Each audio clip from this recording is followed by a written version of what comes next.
we come this Sunday to conclude our series that we've been calling Fruitful.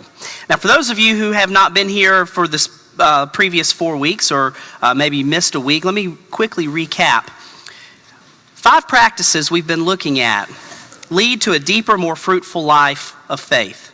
We began with the practice of radical hospitality and the notion that God calls us to welcome all people in our personal lives and especially in the life of the church, that everybody deserves an opportunity to encounter the love of God.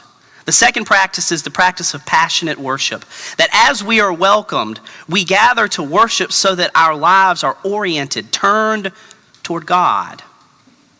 Then we have to cover the third practice, intentional faith development. As we are turned toward God, we need to grow deeper in our faith.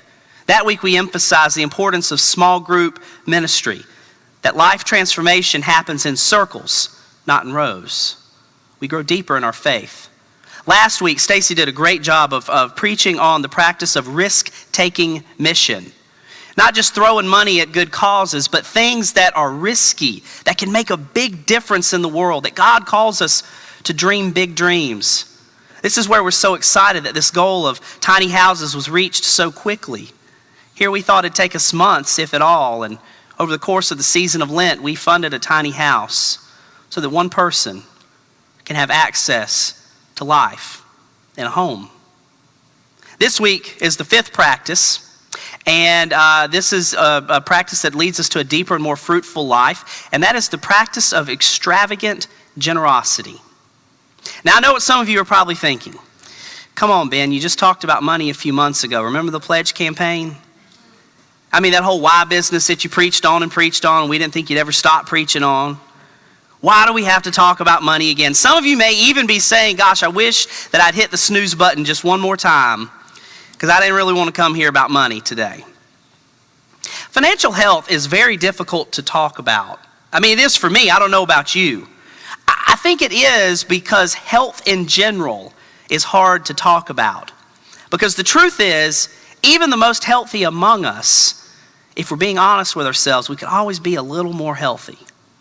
Like, I'm not an overweight person, but I could stand to lose 10 pounds. Like, if I could, I would tomorrow. But the truth is, I like food.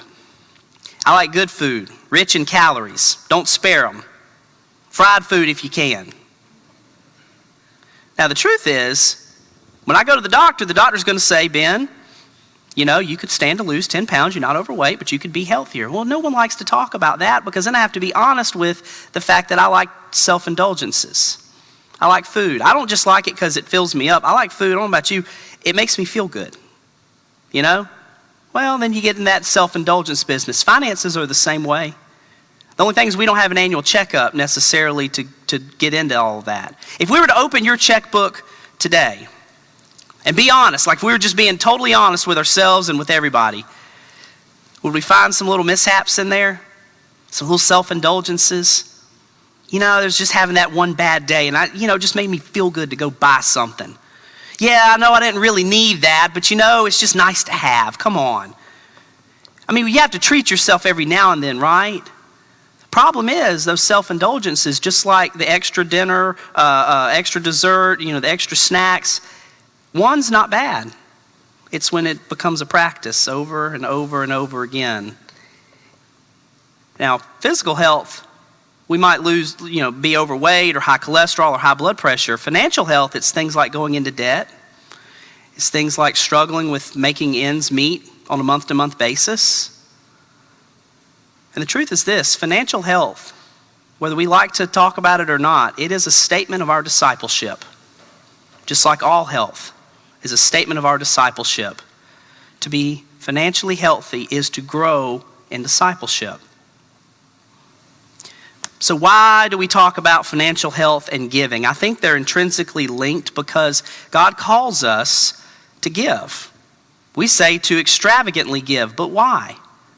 Paul, in his letter to the Ephesians, really gives us a good blueprint for that. Very opening lines, but God who is rich in mercy. But God who is rich in mercy. There's a myth that we got to bust in our American life. And that myth is this: there is no such thing as a self-made person. I'm sorry if that's like groundbreaking right now, but there is no such thing as a self-made person. Every one of us are here as a product of someone else's time and investment, money, love, and we're also here by the grace of God. Before we had anything, before we achieved anything, before we strived to be anything, we were made in the image of a good and loving God who gave us every ability that we have to go and do amazing things and make money and be talented and all of that. All of it comes from God, but God who is rich in mercy. And so when we stop and realize that we're not the sum of our own achievements alone, that we are here by God's grace and mercy and by the love and investment of other people, then we're filled with a deep sense of gratitude. And I think that's where financial health and generosity begins, is gratitude. To be grateful. To manage our money as though we're grateful. Think about how that shifts the way we think about money. Thomas Merton put it this way: gratitude is to recognize the love of God in everything God has given us, and God has given us everything. To live a grateful life is to look at everything around us and realize it's all a gift from God. And how wonderful and how amazing. And we have the opportunity to be stewards of this gift. And we're filled with gratitude. I think the second step, the next step in financial health and growing toward extravagant generosity is taking on a sense of humility. Paul says we are saved by grace through faith. And this is not a result of your own works, but it's a gift from God. We are saved by grace through faith. And it's not by our own doing, it's a gift from God. And then Paul reminds us, so that no one can boast. Maybe we need to look at our finances and our gifts and our assets with a sense of humility.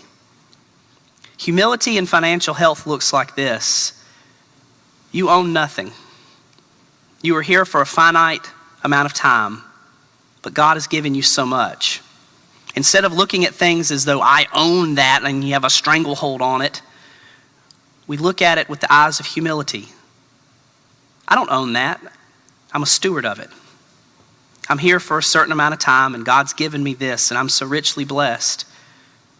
Mr. Baker can tell you that a Brinks truck does not follow the hearse on the way to the cemetery. You can't take any of it with you when you're gone. You have this for this time. You don't own it, not in full. You're a steward of amazing gifts that God has given you. How will you use God's gifts that you've been entrusted with? So how do we get to the notion of giving? I'm going to start in a different place, I hope, than maybe you've heard church sermons on money in the past. I'm not going to start with giving to the church at all. I'm going to start with you, your own personal financial health. No one can give if we are not ourselves financially healthy. Had this encounter at the beginning of the year. People who are finance committee know this. Staff knows this. My wife definitely knows this. But I take the church finances very, very, very seriously, okay? And I'm not bad at knowing what's going on with them, okay? So earlier this year, my wife is in grad school, and Katie's working hard and momming and, working and she finally sat me down one day, and she's also managing our household finances. And she said, Ben, sometimes I wish you cared as much about our money as you do the church's money. But the truth is this: I had forgotten that whole stewardship thing. The reason I care so much about the church's money is it's not my money at all. I have to be very careful with your money, with the church's money. I have to be a good steward.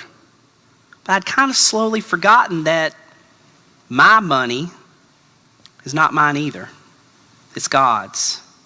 And maybe I need to have that level of intense care with my own money too. We had done this earlier in our marriage, and it worked well, and we kind of always knew these principles, but they kind of, as we grew in our jobs, as we grew as a family, we kind of just, got a little lazy on it. But we did Dave Ramsey's Financial Peace University, and early in marriage, and paid off a lot of debt that we had gotten married with. And over the course of our marriage, we didn't incur a ton of debt, but we had this little nagging amount of debt that we would just seem to always kind of carry with us, just little student loans, a little bit of credit card debt, car payment, that kind of thing. And the truth is, when I got back into it and really took that intense care of being a good steward with God's money that I've been entrusted with as we look at it as a family, it occurred to me that Dave's actually right in Financial Peace University. We grow to be generous people by caring about the whole picture of our financial health. And one of the first things we need to do is address debt. And so I want to share with you very quickly the first three, Dave calls them baby steps toward financial health. Baby step one is you need to set aside $1,000 in a savings account. That needs to be your rainy day emergency fund. That's your fund when the tires bust on the car. That's your fund when, this unexpected expense comes up, because that $1,000 becomes a safety net so that you're not going out and throwing it on a credit card. Baby step two, by the way, there's a sermon notes on the back of your GPS if you want to write any of this down. Baby step two, pay off all debt besides your home. And Dave has this wonderful thing called the debt snowball, which is where you line your debts up from the smallest debt to the largest debt. And what you do is you pay the minimum payment on every debt except the smallest one. Now, side step here. If you don't already do this, get in the practice of making a household budget every single month. You cannot monitor your money if you don't know where it's going. Make a budget at home. If you are married, both spouses need to be in on this budget meeting. We call it our monthly budget meeting now. We sit down, we look at it. How did we do last month? What do we need this month? And then how do we sort it all out? You have to know. And the key is to give every dollar you have a job. Every dollar needs to go towards something. This is how you cut down on frivolous spending. Those extra little trips to the coffee shop, those extra little nights out. It's not bad to indulge, but you need to know where it's going. So once you've made that budget, if you are working on your debt snowball, every dollar that's left over, once you've set all your needs out, every dollar that's left over, besides minimum payments on your other debts, goes on to that smallest debt until it's paid off. Dave calls this, you get gazelle-like intensity. Imagine the gazelle running in the safari away from a cheetah. You run that hard towards getting rid of this debt. And you pour that money on it until it's gone, and then you move to the next debt, to the next debt, to the next debt. The amazing thing is, if you think about your household budget, imagine how much you're paying every month in payments for various things, and imagine all of that money being back in your account because you're debt-free. What could you do? It's pretty amazing. The third baby step is to put 3 to 6 months of expenses aside. That is your large emergency fund. That is when the unexpected Murphy's Law happens in your life. That's when an unexpected hospital visit. That's when, the car has this gigantic repair so that you're not going into debt for it. That 3 to 6 months of expenses set aside takes a major life crisis and turns it into an inconvenience because you're prepared with a safety net. Along the way, Dave says we need to be giving to God. And for everyone I've ever met who loves the church, everybody wants to give. I've not yet met a person who says, I come to church, but I don't want to give it all. The trouble is, we don't think we can give because we're overwhelmed with this mess of financial health that we need to sort through. And so we start giving to God by sorting out the whole picture of our financial health. One thing I like to say about giving to God is this: it doesn't matter what you give so much as that you are giving. Getting in the habit of giving, the regularity of making that a part of your life, putting that in your monthly budget, whatever it is that you are giving to God. We are obligated to give to God. Now, I want to tell you something else. I hope that this is a twist on what you've heard preachers say about money. I do not believe you're obligated to give to the church. You're obligated to give to God, but you have the opportunity to give to the church. This is why we tout the successes we have. This is why we talk about the fact that our attendance has grown almost 40% in the last 2 years. This is why we talk about the growth in our children's department. This is why we talk about taking less than 6 weeks to raise $10,000 to fund a tiny house. This is why we talk about our dreams of justice ministries transforming our community. Because you have the opportunity to be a part of it, to give toward that. The truth is, we all want to back a winner. We all want to invest in something that's successful. You're obligated to give to God in some way, but you have the opportunity to invest it in the life of the church. And it's my job to convince you that it's a worthy investment. It's our finance committee's job to convince you that that's a worthy investment. But it is a very worthy investment that you give to God through the life of the church. I want to share with you briefly, help me out, be patient with me here. We're starting a new initiative.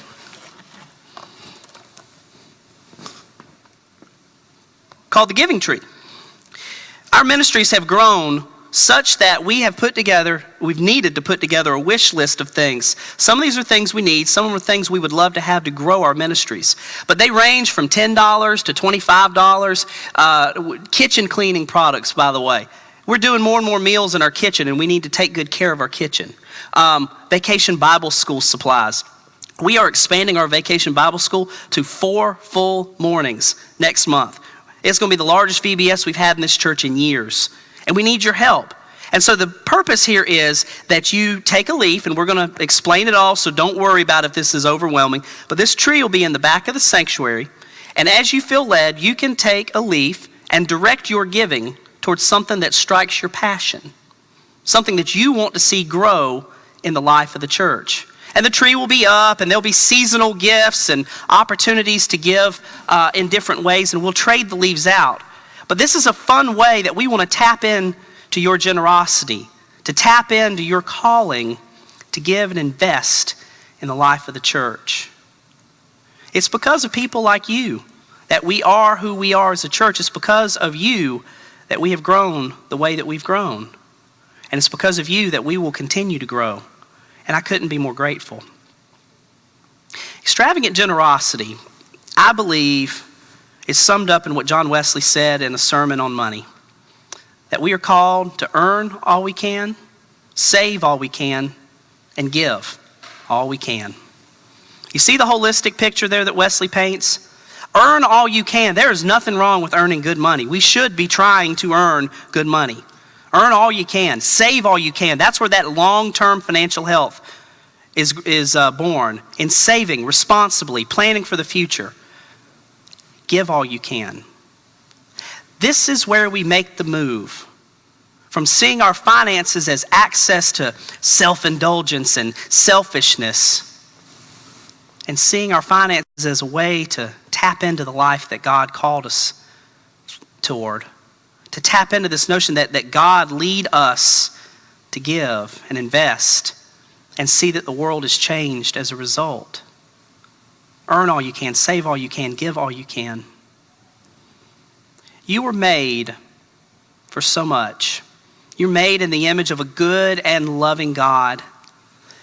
You were brought into this world and given everything, Merton says. God, who is rich in mercy, has given you so much. And we should care for it and grow it and make sure it's healthy at all times. But at the end of the day, remember that it's not all ours. We are called to give because God has given to us. In response to God's generosity, we are called to be extravagantly generous. I'm not fussing at you about your finances. You know, you go to the doctor and check up and you think the doctor's getting on to you about your weight or your blood pressure. The doctor's really trying to help you live a happier, healthier life. And I need the message as much as anybody in the room. I'm not fussing at you about your finances. A little self-indulgence isn't bad from time to time. But that's not the sum of our life, to be self-indulgent. The life we were made for is a self-giving life, a generous life, modeled after the very life of our Savior, Jesus Christ. in whose name and way we are called to walk in every day. I don't want you to miss out on that kind of life. Amen. Hey, thanks for watching the latest sermon here at historic Trinity Church in Savannah, Georgia. I'm Reverend Ben Gostin. I'm the senior pastor here at Trinity Church. And I want to take this opportunity to invite you. If you're ever in Savannah, Georgia, we would love for you to visit us on Sunday morning at 11 o'clock. We're located on Telfair Square, been here since 1848. Also, you can check out the comments below for a way to give if you feel so led. Again, you're welcome anytime here at Trinity Church.